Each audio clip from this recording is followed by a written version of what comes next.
I would say that there is a quite good chance that Trump personally did not know.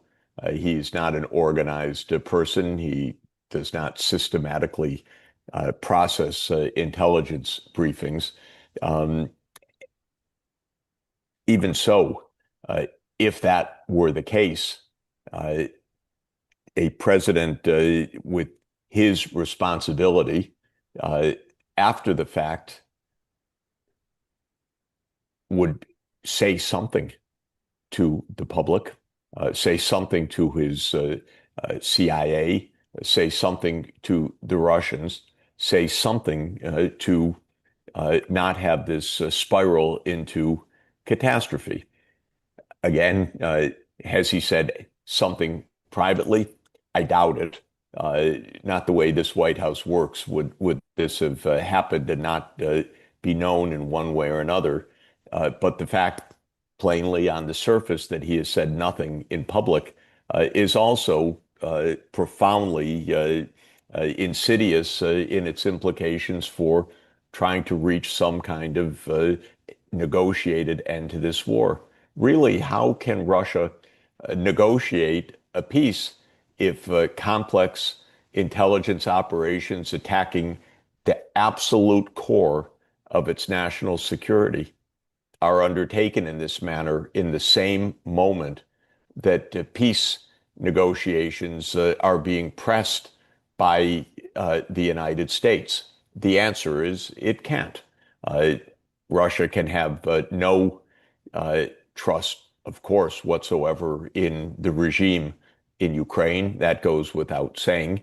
But Russia cannot have trust in the United States government under circumstances like this either. It makes it extraordinarily difficult to see any prospect other than ongoing war. That, it is widely argued and believed, is the deep state intention.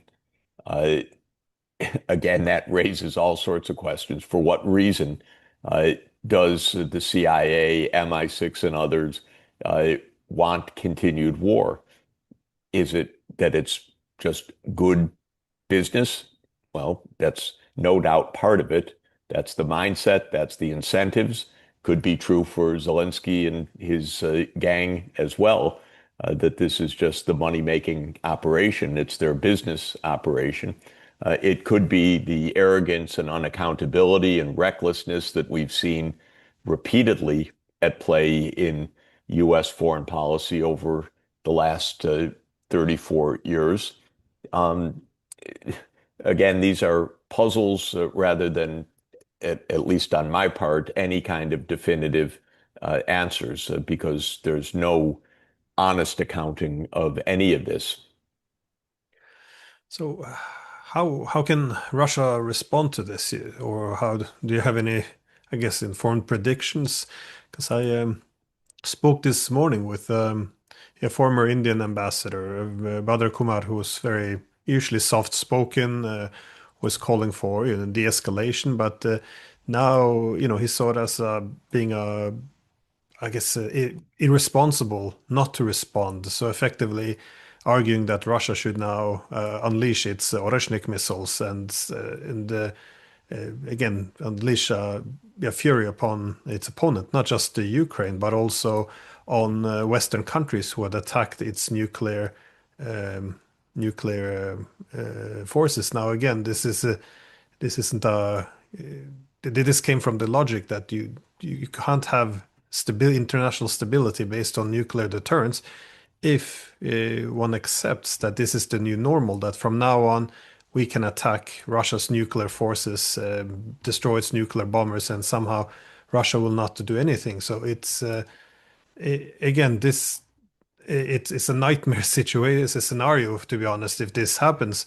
But how can Russia respond now? Because this is it's if there is no response, this could be seen as more irresponsible than an actual response. So how does one maintain the nuclear deterrent if there is no, I guess, retaliatory strike? A fundamental problem in reaching peace is that when one side shows restraint, if the other side interprets that as weakness, and now you go for the blood, then obviously showing restraint, which is a predicate for peace, becomes impossible. And that is the deadly logic that the neocons and the deep state have exercised for more than 30 years. Any show of restraint by one side has been interpreted by the United States as an invitation for being even more aggressive. And that is an argument that was immediately raised in the aftermath of this attack on Russia's strategic bombers. You see how clever Ukraine is. You see how they can have the fight in them. You see how this can must go on and can go on.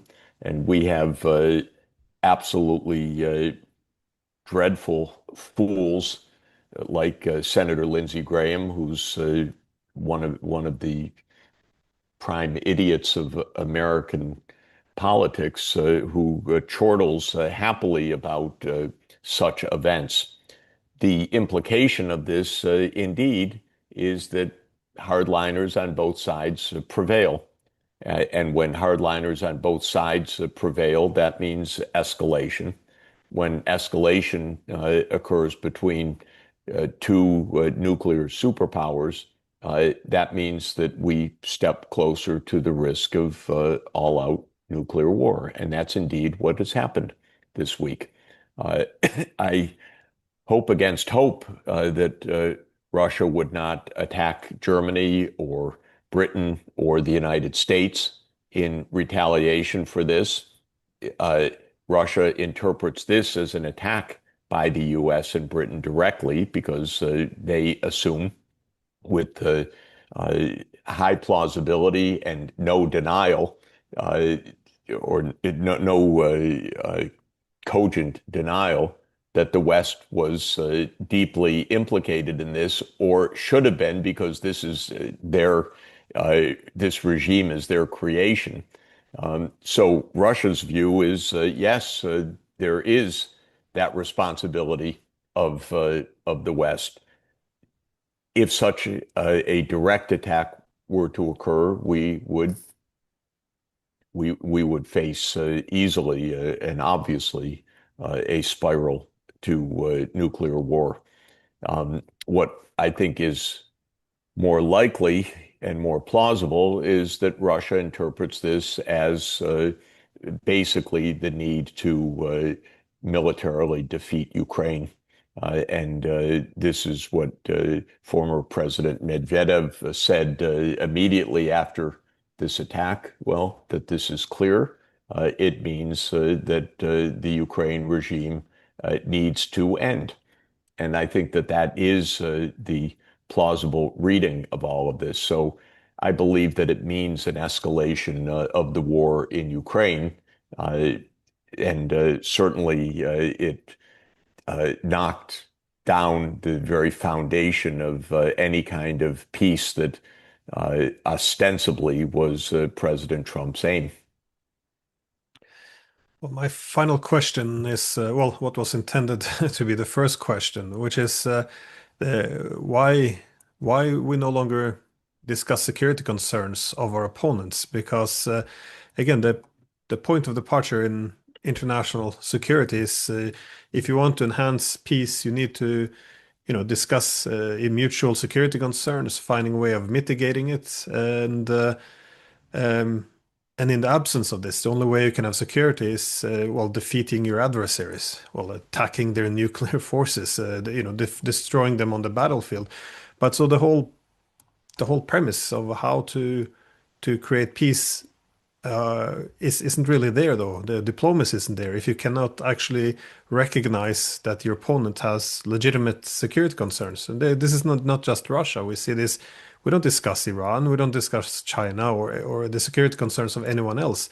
It's always, almost yes, a cartoonish view of just simply opponents having bad intentions. Again, it didn't always used to be like this. Do you know? Did you have shed some light how we ended up in this scenario where we just, yeah, run around ignorant, unable to discuss our opponent's security concerns? I think that there is uh, one view that accounts for this approach, and then there's a deeper argument, I would say. One view is that diplomacy is useless. This is a widely held view that you can't have diplomacy. The other side is evil and cheats, and so diplomacy is only an exercise in naivete. And this has a widespread uh, a widespread echo in all public narratives and discourse in the West. Essentially, it recites endlessly um, Munich 1938. Why have diplomacy? The other side will cheat. Don't appease. Don't be an idiot. Don't be a sap. Uh, don't get taken for a ride. Diplomacy is useless.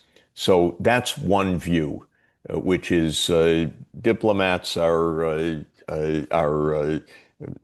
naive background noise. The real issue is power, and those who take this view think that conflict is inevitable, and that that's the real state of affairs. So anyone talking about peacemaking is, you know, a university professor who doesn't understand the real world. So this is a view that is extraordinarily dangerous, extraordinarily ahistorical, extraordinarily reckless, especially in the nuclear age, but it is a widespread view. It raises a second question. Where did that view really come from? And I think that there are maybe two parts of the answer. One is an intellectual part. I blame game theory a lot for this, actually, at an intellectual level, because game theory is actually the way that it's practiced, a very naive way that it's practiced, is uh, you don't talk to your opponent, you calculate based on their moves. And so there's no need for diplomacy in game theory.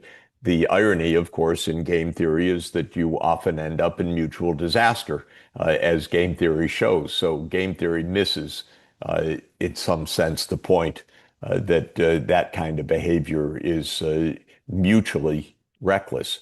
But I think that fundamentally, I would come back to a different view. Most countries in the world try to engage in diplomacy still. Diplomacy hasn't disappeared. There was diplomacy between Iran and Saudi Arabia that was a very important rapprochement. There is diplomacy taking place in many parts of the world. It's in the West and principally in the U.S. alliance where diplomacy disappeared. And I believe that this, at the very core, is not from game theory or from perceptions of the evil of the other side, but is from the arrogance of power. I come back to the basic idea that U.S. leaders came to believe in the course of many decades that they could do whatever they want. And that view continues until this day, that there are no limits to power, and that ultimately the U.S. will prevail, and therefore should do anything, uh, overthrow governments, kill opponents, support genocides, give intelligence to destroy strategic bombers of your opponent, and so forth, because the U.S.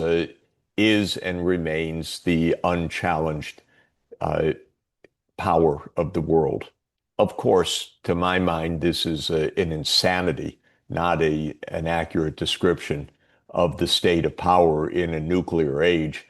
when the United States is vulnerable to destruction precisely by the kinds of actions that it instigates, that is, provocations against other nuclear powers. But I believe that it is that mindset at the core that led to the destruction of diplomacy over the last 30 years. I would say that there is a precedent for this. To my mind, Britain behaved with repeated, almost unrelenting lies and cynicism during its apogee as a world hegemon. And Britain never abided by treaties, always broke them at convenient moments, always viewed power as the ultimate issue. And that view came from Britain's superiority of power, not from the logic of conflict and the logic of peace. And so I think what we're seeing is a kind of Anglo-Saxon tradition over 2 centuries that is not yet brought under control of the reality of our time. The reality is a multipolar world, but the mindset still is of a unipolar world.